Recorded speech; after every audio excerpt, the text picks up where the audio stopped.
MNS news, सच जरूरी है। हैवानों और कातिलों को किसी मजहब से न जोड़ा जाए। मुजरिम जो भी हो उसे किसी कीमत पर न छोड़ा जाए। हम दिलाएंगे गुनहगारों को सजा। आप देखते रहिए एमएनएस न्यूज लाइव। नमस्कार, एमएनएस न्यूज लाइव में आप सभी का स्वागत है। मैं हूं आपके साथ विजय। आइए देखते हैं देश और दुनिया की तमाम बड़ी खास खबरें।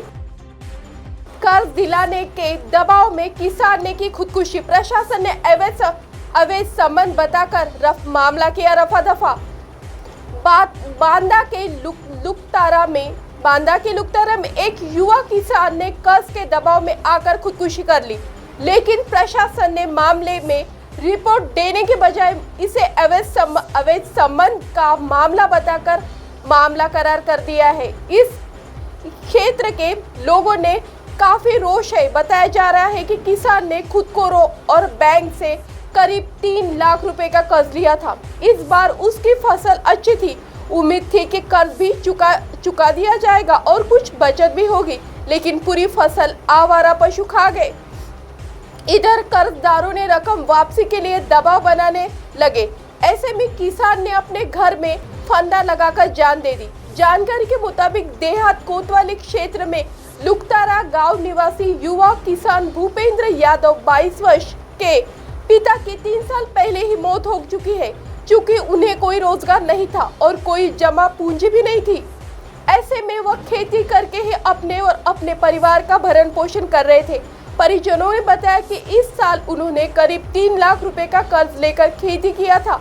इसमें काफी पैसा बैंक का था। यह कर्ज फसल बेचकर वापस करनी थी। इस साल फसल भी अच्छी थी। सबको लग रहा था कि पूरा कर्ज चुकाने के बाद भी कुछ पैसे बचेंगे, लेकिन आवारा पशुओं ने एक ही दिन में पूरी फसल चट कर दी। ऐसे हालात में भूपेंद्र बर्दाश्त नहीं कर पाए और उन्होंने फांसी लगा ली। परिजनों ने बताया कि फसल बर्बाद होने के बाद अपने पैसे वापसी के लिए खुदखोरों ने दबाव बढ़ा दिया। उन्हें जेल भिजवाने तक की धमकी देने लगे। इधर बैंक ने भी नोटिस भेज दिया। चूंकि भविष्य में इतना बड़ा कर्ज वापसी के लिए कोई रास्ता नजर नहीं आ रहा था, ऐसे में भूपेंद्र के सामने आत्महत्या के सिवाय दूसरा और कोई विकल्प नहीं था। उन्होंने फांसी लगाकर अपनी जान दे दी।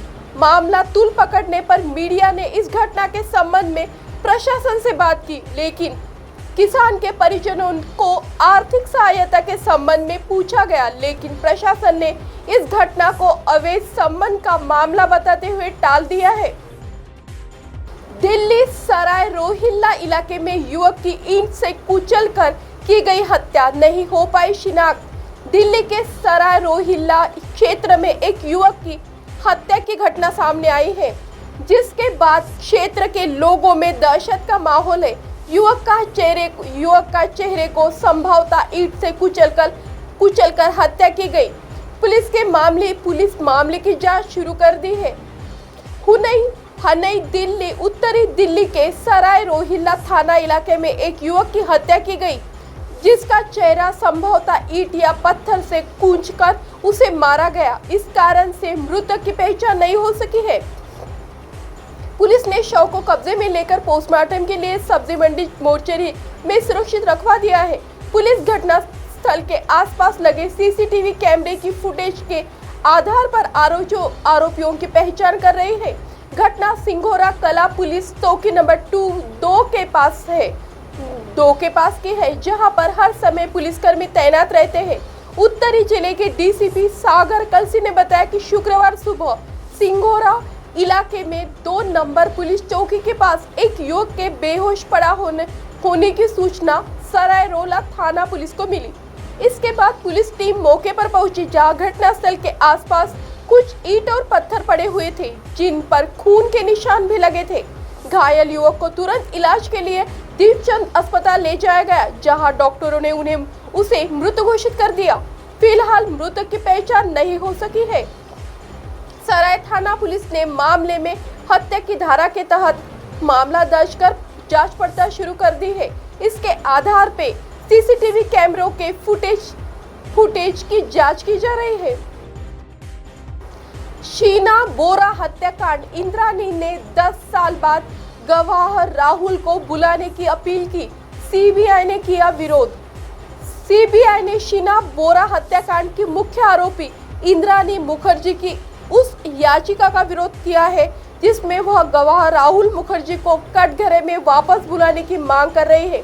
सीबीआई ने कहा कि इंद्राणी अपनी याचिका से मुकदमे को लंबा खींचने का प्रयास कर रही है।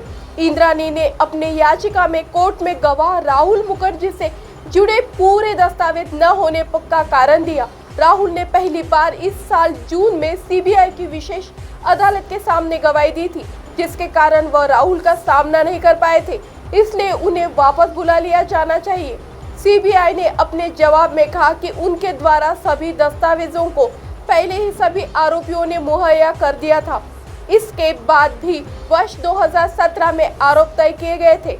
सीबीआई के जवाब में कहा गया है कि इंद्राणी के पास जून 2022 से राहुल को क्रॉस एग्जामिन करने का मौका था, लेकिन विभिन्न आधारों पर इसे टाल दिया गया था। इसलिए इंद्राणी के पास किसी भी तरह की कॉपियां हासिल करने का मौका था।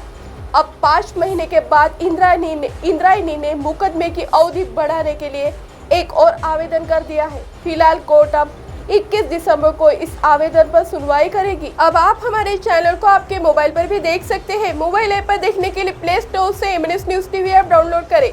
Insta, link, Twitter, Hike, Koo, Facebook और कई सोशल मीडिया के प्लेटफॉर्म पर हमारा चैनल उपलब्ध है। आप इसे यूट्यूब पर भी देख सकते हैं। आप हमारे चैनल को लाइव भी देख सकते हैं www.mnsnewstv.com पर। फिलहाल वक्त हो चला है दर्शकों ब्रेक का। ब्रेक से लौटने के बाद देखिएगा देश और दुनिया की तमाम खबरें। बने रहिए एमएनएस न्यूज पर। नमस्कार।